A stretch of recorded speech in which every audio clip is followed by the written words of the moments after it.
Assalamu alaikum wa rahmatullahi wa barakatuh. Bienvenue à tous sur notre chaîne. Aujourd'hui, nous allons plonger au cœur d'un des récits les plus puissants du Coran.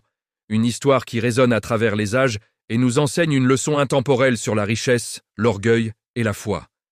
Il s'agit de l'histoire de l'homme aux deux jardins, que l'on trouve dans la sourate Al-Kahf, la caverne, du verset 32 au verset 44.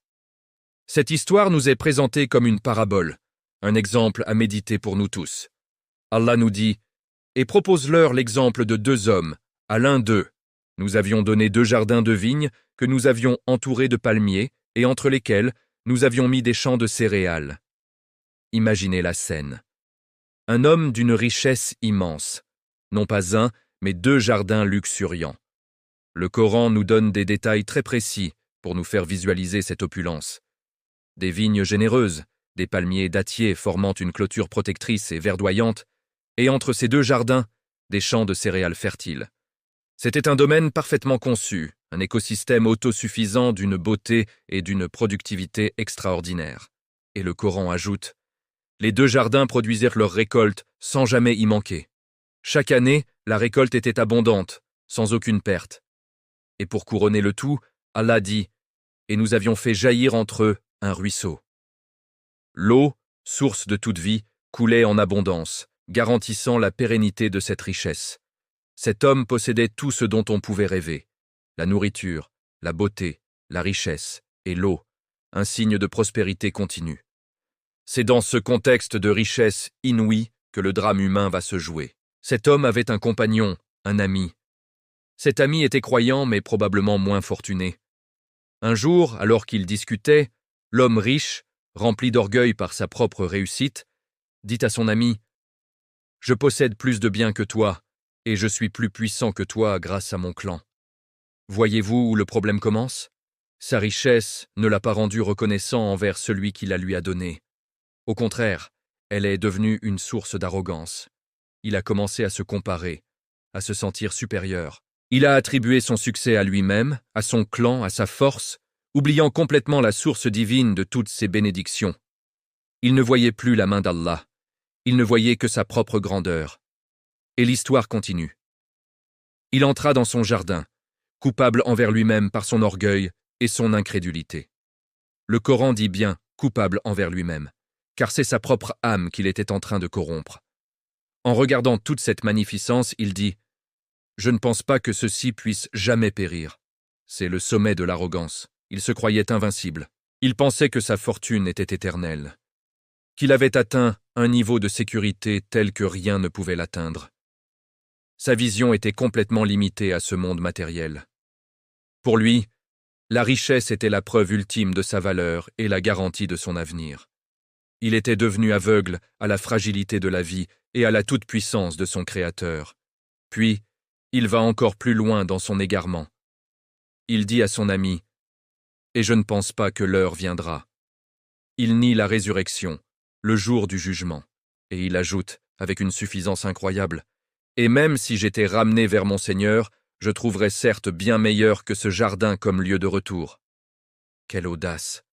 Non seulement il doute de l'au-delà, mais en plus, il s'imagine que, si jamais l'au-delà existait, sa situation serait encore meilleure. Pourquoi? Parce qu'il pense que sa richesse dans ce monde est un signe que Dieu l'aime plus que les autres. C'est une logique tordue que l'on retrouve souvent. Si Dieu m'a tant donné ici, c'est qu'il m'approuve, donc il me donnera encore plus dans l'autre monde. Il a complètement déconnecté la richesse de l'épreuve et de la responsabilité. Face à cette arrogance, son ami croyant lui répond avec sagesse et patience. Il essaie de le ramener à la raison. Il lui dit « Serais-tu ingrat envers celui qui t'a créé de terre, puis d'une goutte de sperme, et qui ensuite t'a donné ta forme d'homme parfait ?» Quelle belle manière de lui rappeler son origine humble. Avant toute cette richesse, avant ces jardins, tu n'étais rien, juste de la terre. Tu es une créature, pas le Créateur. Ta richesse ne change pas cette vérité fondamentale. Ton existence même est un don d'Allah. Comment peux-tu être aussi ingrat? L'ami continue en affirmant sa propre foi. Quant à moi, c'est Allah qui est mon Seigneur, et je n'associe personne à mon Seigneur. Il établit une distinction claire. Toi, tu t'associes à ta richesse, tu la divinises presque. Moi, ma loyauté et mon adoration vont à Allah seul. C'est un rappel puissant du tawhid, l'unicité de Dieu, qui est le fondement de notre foi. Ensuite, l'ami lui donne le conseil qu'il aurait dû s'appliquer à lui-même. C'est une formule que nous devrions tous mémoriser et utiliser. Il lui dit, en entrant dans ton jardin, que ne dis-tu « Masha'Allah la quwwata illa billah » ? Telle est la volonté d'Allah, il n'y a de puissance qu'en Allah. Cette phrase est un remède contre l'orgueil. Quand tu vois quelque chose de beau, une bénédiction, que ce soit la tienne ou celle d'un autre, au lieu de laisser ton ego s'enfler, tu reconnais que tout vient d'Allah. Tu reconnais que cette beauté, cette richesse, n'existe et ne perdure que par sa volonté et sa puissance.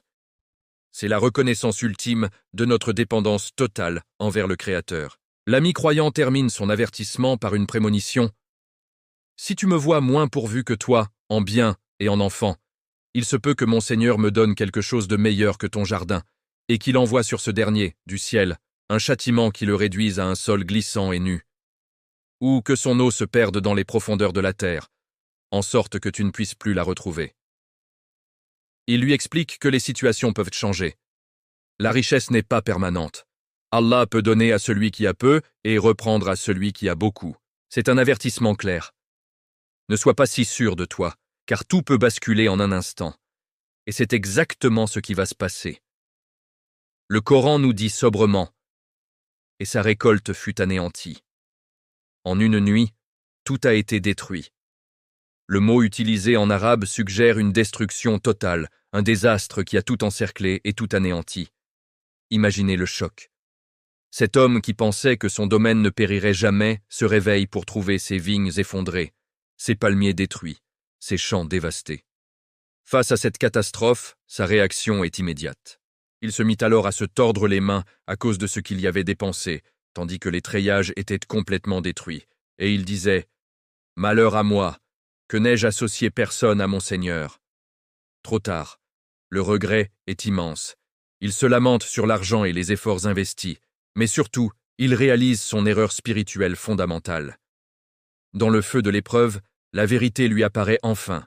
Son erreur a été le shirk, l'association. Il a associé sa richesse, son ego, son pouvoir à Allah. Il comprend maintenant que seul Allah détient le pouvoir. Son arrogance s'est évaporée face à la réalité de la puissance divine. Et le verset suivant est terrible. Il n'eut aucun groupe de gens pour le secourir en dehors d'Allah, et il ne put se secourir lui-même. Où était son clan puissant dont il se vantait? Où étaient ses amis influents? Personne ne pouvait rien faire contre la décision d'Allah. Sa richesse, ses relations, sa force personnelle, tout cela s'est avéré inutile. Il était seul et impuissant. L'histoire se termine par une conclusion magistrale qui résume toute la leçon. En cette circonstance, le pouvoir appartient à Allah, le vrai. Il est le meilleur en matière de récompense et le meilleur en matière de rétribution finale.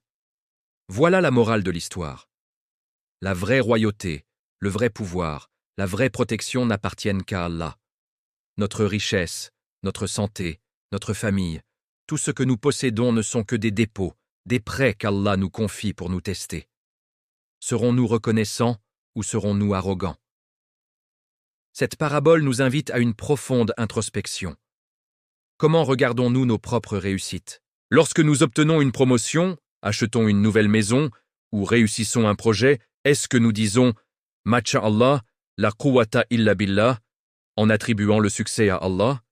Ou est-ce que, secrètement, une petite voix dans notre tête nous dit « C'est grâce à mon intelligence, à mon travail acharné, je le mérite » L'histoire nous met en garde contre ce piège de l'ego. Elle nous rappelle que l'orgueil est le chemin le plus court vers la destruction, non seulement matérielle, mais surtout spirituelle. L'homme du récit n'a pas seulement perdu ses jardins. Il a failli perdre son âme en niant l'au-delà et en s'associant à ses propres biens.